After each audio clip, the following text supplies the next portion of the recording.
Goeiemôre, baie welkom by kerk. Dankie dat julle inskakel, dankie dat julle saamkyk. Ons is aan die einde van 'n reeks waar ons gepraat het oor SA Gemeente, die nommer 1 netwerk in jou lewe. Omdat ons as predikante oortuig is dat ons as kerk werklik 'n verskil kan maak en die manier hoe ons 'n netwerk is en gekoppel is aan 'n groter netwerk van God se kant af, maar ook die netwerk wat ons binne in die wêreld wil wees, is powerful. En ons het deur Daniël gelees, omdat Daniël vir ons vertel van mense wat in 'n vreemde kultuur, in 'n vreemde wêreld, ook hulle geloof wou leef, net soos ons hier in die VK. So op soveel maniere is hierdie boek Daniël, het hy raakpunte, het hy vasvatplekke in die lewens van mense wat in 'n vreemde kultuur hulle geloof probeer uitleef.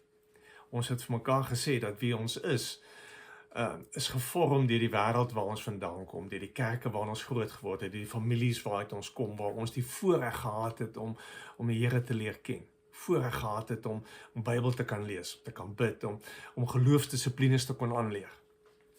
En dit het ons gemaak en ons hoef nie vir een oomblik skaam te wees daaroor. Ons het vir mekaar gesê dat ons veerkragtigheid is word juis bepaal deur hierdie verbintenis wat ons met Jesus het. En dit vorm die manier hoe ons dink oor mense, hoe ons dink oor die wêreld. Dit gee vir ons ongelooflike tools, wil ek amper sê, waarmee ons 'n verskil in hierdie wêreld kan gaan maak. En dis wat ons sien wat Daniël hulle doen. Hulle staan vas by wat hulle geglo het, by hoe hulle groot geword het, wat vir hulle geleer is as kinders. Die beginsels van God se woord is vir hulle kern in hulle lewens. En dit maak dat hulle met vrymoedigheid opstaan en sê, jammer, ek gaan nie buig voor 'n koning nie. Jammer, ek gaan nie buig voor 'n beeld nie. Julle kan my maar in 'n vuur gooi. Wat hulle met vrymoedigheid kom en sê, maar God se opinie oor hierdie situasie is dit. Hoe hulle die netwerk waarin hulle binne in die netwerk waarin hulle beland het 'n verskil maak, juis omdat hulle vashou aan God. En dalk in Daniël 6 hier aan die einde van ons reeks is dit vir my persoonlik die belangrikste ding. Om raak te sien hoe Daniël se koneksie met God die heel belangrikste in sy lewe is. En ons moet vir mekaar baie mooi hierdie ding neersit. Dat maak nie saak wat se planne ons maak nie, en hoe opgewonde ons is oor hierdie planne nie. As ons kerk wil wees, dan moet ons koneksie met God gesond hou. Moet ons koneksie met God oppas. Niks is belangriker as dit nie. Niks is belangriker as jou verhouding met God nie. Want dit is waar ons netwerk begin. God wat na ons toe kom. Ons wat die ongelooflike voorreg het om met hierdie God 'n koneksie te mag hê. Kom ons lees 'n paar verse uit Daniël 6. Julle het verlede week het Sebastian daaroor gepreek, so ek wil net 'n paar lyne trek wat ons moet vorentoe vat uit Daniël uit. Voor ons lees, kom ons bid saam. Here, dankie dat ons met u woord mag besig wees. Dankie dat ons onsself mag oopstel vir u om te werk. Dankie vir hierdie koneksie wat ons met u mag hê. En dat alles daar begin. Dankie vir wie u is, dankie vir hoe u is, dankie vir die manier waarop u werk, waarop u omgee, waarop u uitreik na ons. Vir die manier waarop ons 'n verhouding met u mag hê. Dankie daarvoor, Here. Here, nou dat ons met die woord gaan besig wees, breek die woord vir ons oop, sodat ons ook dit verstaan, dit hoor, dit ook in ons lewens begin raak sien. Amen. Daniël 6 is die verhaal van Daniël wat in die leeukuil beland, omdat hy aan sy God getrou is. Ek wil vir julle lees, ons begin by vers 1. Darius die Meder het die koningskap oorgeneem toe hy 62 jaar oud was. Hy het besluit om 120 goewerneurs-generaal aan te stel om oor sy hele koninkryk te regeer. Oor hulle was daar 3 ministers, van wie Daniël een was en aan wie die goewerneurs-generaal verantwoordelik was, sodat die koning se belange behoorlik behartig kon word. Hierdie Daniël het deur sy buitengewoon bekwaamheid so uitgeblink bo die ander ministers en die goewerneurs-generaal, dat die koning van plan was om hom oor die hele koninkryk aan te stel. Die ministers en goewerneurs-generaal het toe iets teen Daniël probeer kry oor die manier waarop hy die administrasie behartig het, maar hulle kon nie.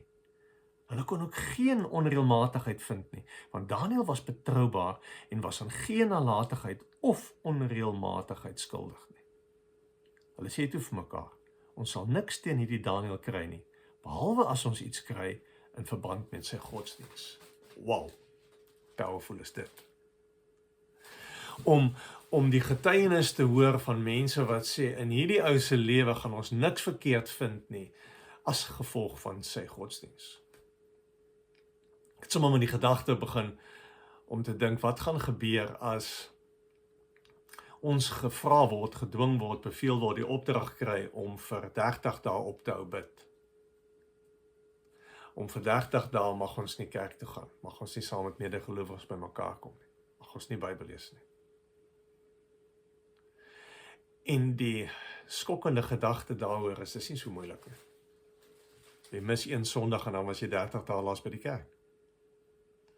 Jy raak net so besig in jou wêreld dat jy vergeet om te bid. So in ons wêreld is 30 dae nie so lank soos vir Daniël. So ons is eintlik in baie dieper moeilikheid as wat ons besef. Want die boek Daniël wil vir ons leer, Daniël 6 wil vir ons spesifiek sê, dat as jou koneksie met God nie gesond is nie, as jy daardie verhouding wat jy met God het, daai tyd met God, daai in kontak kom met God, daai tyd wat jy vir God maak in jou lewe, as dit nie gesond is nie, dan is jy in die moeilikheid. Hierdie storie is seker een van die bekendste kinderbybelstories. So almal ken dit. Hoe God vir Daniël in die leeukuil beskerm, hoe God die Daniël se leeu se bekke toemaak. Hoe God self daar in die leeukuil klim. En is hierdie gedagte wat in die middel staan van die hele storie. God is daar by Daniël. Oral in die Ou Testament waar jy lees van die engel van God wat kom, dan is eintlik maar God self wat kom.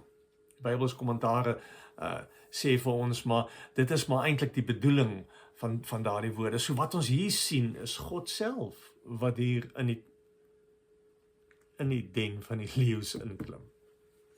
Soos hy saam met Sadrag en Mesach in die vuur was, soos hy by Jakob was toe hy weggehardloop het, soos die engel wat na Maria toe kom en sê, as Jesus gebore word, noem hom Immanuel, God by ons. Want dis wie God is. En as ons dit nie verstaan nie, dan mis ons alles. God is hier. God is by ons. En alles wat Daniël doen, en alles waarmee hy besig is, en alles wat hy vir ons wil leer, is as gevolg daarvan. Van wie God is. Van God wat na ons toe kom, God wat na jou toe kom. Ons het tot op hierdie punt in die verhaal dat ons Daniël leer ken as iemand wat betroubaar is, as iemand wat sy werk goed doen, as iemand wie sy woord jy kan vat, as iemand wat nie bang is om op te staan en te sê, dit is hoe ek dit verstaan nie, jammer koning, ek gaan nou vir die waarheid vertel. Ons het Daniël leer ken as iemand wat met wysheid optree, iemand in wie se lewens God werk. En as jy die aanklag na Daniël toe kom, dan is die aanklag eintlik, hy is buitengewoon bekwaam, hy doen sy werk baie goed, daar's geen geraamtes in sy kas nie. Ons kon niks teen hom kry nie. Wat 'n getuienis. Hierdie mense het geweet, Daniël dien God. As ons 'n netwerk wees wat 'n verskil in hierdie wêreld wil maak, dan moet dit waar wees van ons. Mense moet weet, ons dien die Here. Mense moet in ons optrede sien, ons dien die Here. Mense moet sien hoe ons werk, die manier wat ons werk, en die manier hoe ons betroubaar is, en die manier hoe ons met wysheid optree, die manier hoe ons mense hanteer, laat voel, optree. Met genade hanteer, met liefde hanteer, moet mense kan sien dat ons die Here dien. Want dis die punt wat mense gaan trek. Dis die punt wat hierdie netwerk wat ons wil wees anders gaan maak. Hierdie vyande van Daniël het geweet, hy gaan nie compromise in sy verhouding met God nie. Maak nie saak wat dit hom kos nie.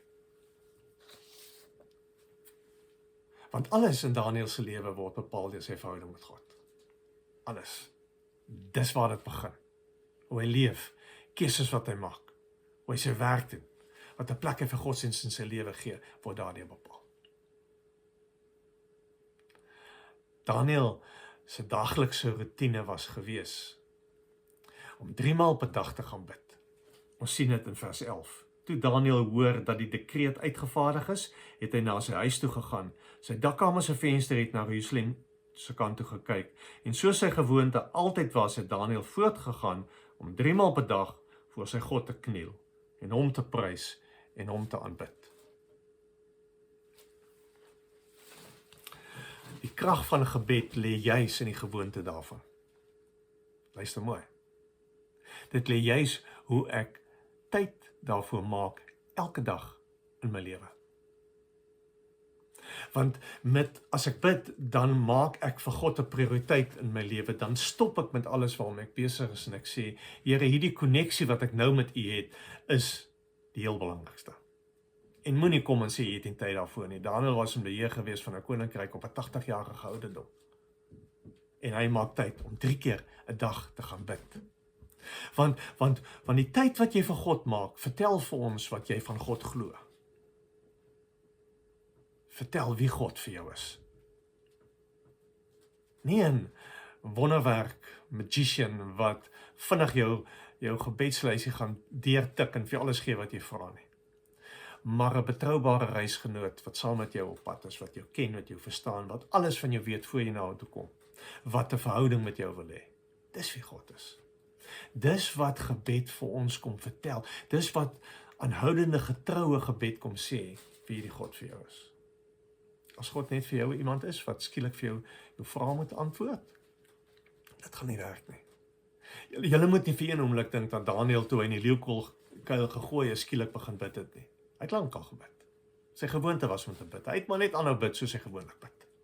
Want julle sien, dis wat ons doen. As ons in die moeilikheid is, dan moet almal skielik bid. Dan maak ons al ons vriende by mekaar. Stuur ons boodskappe die wêreld vol. Hier's groot krisis, bid. Dit gaan nie verskil maak nie. Ja, mag ek seker nie sê nie, maar dalk mag ek dit sê. Want God soek 'n verhouding met ons. God soek nie 'n inkopieslys by ons nie. God soek daai daaglikse tyd wat ek maak in my lewe om met God te connect. Dit maak my wie ek is. En dit moet hierdie netwerk wat ons wil wees, anders maak, hierdie konneksie wat ons met God het. Die eenvoudige geloofsbeginsel is dat die voortdurende, volhardende, aanhoudende, daaglikse gebed is dit wat 'n verskil maak. Is dit wat hierdie verhouding bou. Nie omdat dit 'n reël is nie, maar omdat jy in jou lewe op 'n punt gekom het en ontdek het, maar sonder hierdie konneksie is ek niks. Daniel was nie bang om sy lewe te verloor nie. Maar Daniel het geweet, as hy ophou bid, ophou met God connect, verloor hy baie meer in sy lewe. En dis wat ons vir mekaar moet sê, dat niks is belangriker as hierdie konneksie wat ons met hierdie Here mag hê nie. Niks nie. Julle weet, bekering werk ook so. Bekering is nie net hierdie eenmalige geleentheid wat 27, 28, 29 jaar gelede in jou lewe op 'n CSV-kamp gebeur het en dit is die dag en datum en dan gat jy nie. Bekering is hierdie voortdurende stop, stil word, oorgee. Here, ek kom weer vanoggend na U toe. Ek kom gee weer my lewe vir U. Ek wil nie sonder U lewe nie. En dit is hoe geloof werk. En Daniel het geweet, daai daaglikse afhanklikheid, daai daaglikse oopstel van my lewe vir God, van stil word voor God, van connect met God, niks is belangriker as dit nie. Het is interessant, hy bid, vers 11 sê, hy bid Jerusalem toe. Want hy het geweet, dis waar God se tempel staan, al is hy in pyn op daai stadium. Hy weet, dis waar God se altaar staan. Hy weet, om te bid is die grootste offer wat ek kan bring. Dink mooi daaraan. God stel baie meer belang in jou verhouding met hom en die tyd wat jy saam met hom deurbring as enigiets wat jy vir hom kan gee. God soek 'n verhouding met jou. God soek met ons as gemeente 'n verhouding. En as ons sê ons wil 'n netwerk wees wat 'n verskil maak, dan is dit waar dit begin. By die tyd wat ons vir God maak in ons lewens.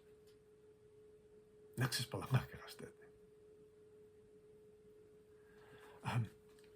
Daniel se keuse was eenvoudig. Ek gaan aanhou bid. Maak nie saak hoe taaf die lewe word nie. Want dit wat jy inbou in jou lewe, aanhoudend, voortdurend, getrou, in die maklike tye, is dit wat jou deur die moeilike tye vat. Dit is hoe dit gewerk het. Daarom was Daniel nie bekommerd om leeukuil toe te gaan nie. Daarom was Sadrag, Mesach en Abednego nie bang om vuur toe te gaan nie. Daarom was Jesus, toe hy kruis toe gegaan het, het hy gesê, in u hande gee ek my lewe oor, want ek vertrou jou. Ek vertrou hierdie God.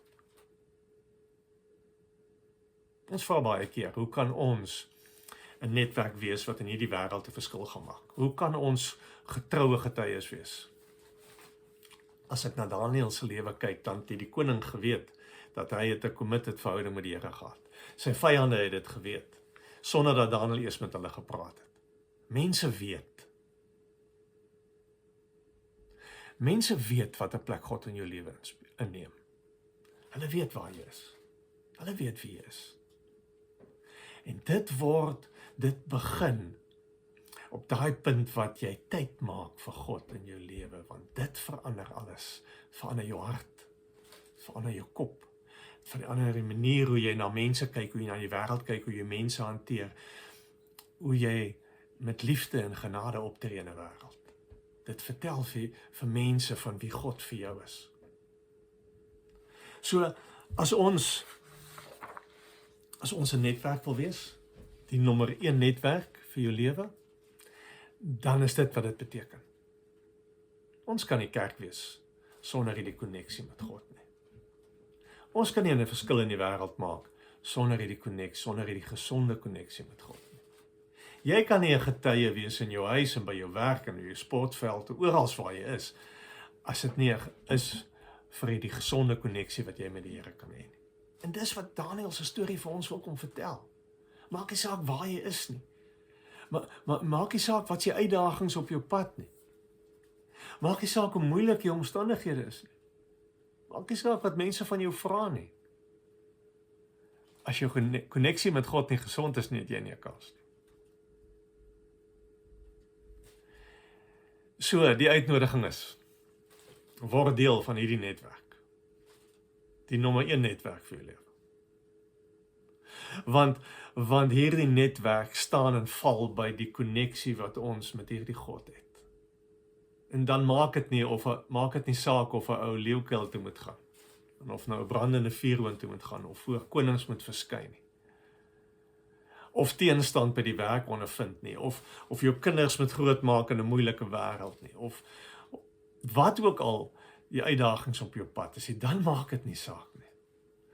Want dis hierdie koneksie met die Here wat my deur hierdie goed dra, omdat hy die getroue reisgenoot is, wat elke tree van hierdie pad saam met my stap. Kom ons bou aan daardie netwerk. Amen. Here, dankie dat U hier is. Dat ons, ook as ons nou bid, met U mag praat. Dankie Here dat ons 'n verhouding met U mag hê en vanoggend meer mag kom. Here, dankie vir die gemeente waarvan ons mag deel wees. Dankie dat ons sien hoe U werk en hoe mense saam met ons op hierdie pad is wat erns maak met U, Here. Dankie dat ons mag deel wees van 'n geloofgemeenskap wat vir U in die middel van alles wat ons is kom neersit. Here, ons wil nie sonder U een tree gee nie. Ons kan nie. Ons wil nie in ons eie krag leef nie. Ons wil nie ons eie planne dryf nie. Maar ons wil 'n netwerk wees, Here, waarin U voorloop. En ons vir U plek gee in ons lewens. Ons bid vir die Kerstyd wat voor lê. Here, dat U vir ons weer sal herinner aan U wat mens word, na ons te kom. Dat elke liggie wat ons sien, elke persent wat ons oopmaak, vir ons herinner aan die lig wat U wil kom skyn in ons donker wêreld. Ons dank U daarvoor. Amen. Ons het 'n gebruik met ons aanlyn eredienste om julle geleentheid gee om 'n bydrae te maak. Deur November en Desember wil ons vir almal aanmoedig en sê, kom ons gee ekstra. Kom ons above and beyond van wat ons normaalweg gee, omdat ons baie bevoorreg is om 'n verhouding met hierdie God te mag hê. Omdat Kerstyd ons altyd herinner aan hoe goed God vir ons is.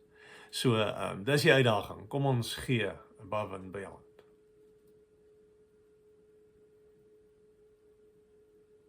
Mag die Here vir jou wonderlik seën. Mag die Here tot jou redding verskyn.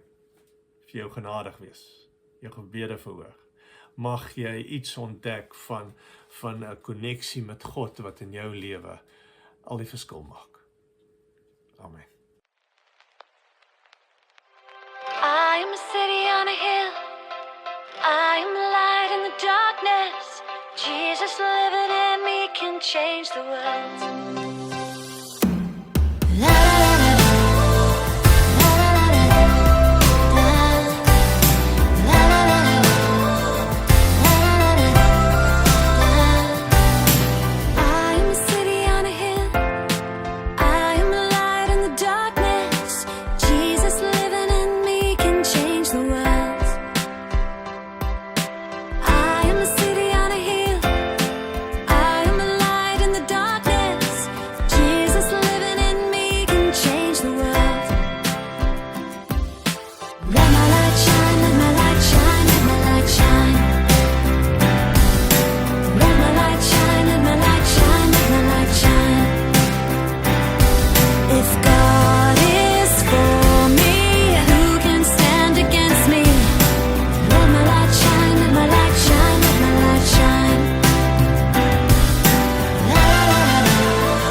with your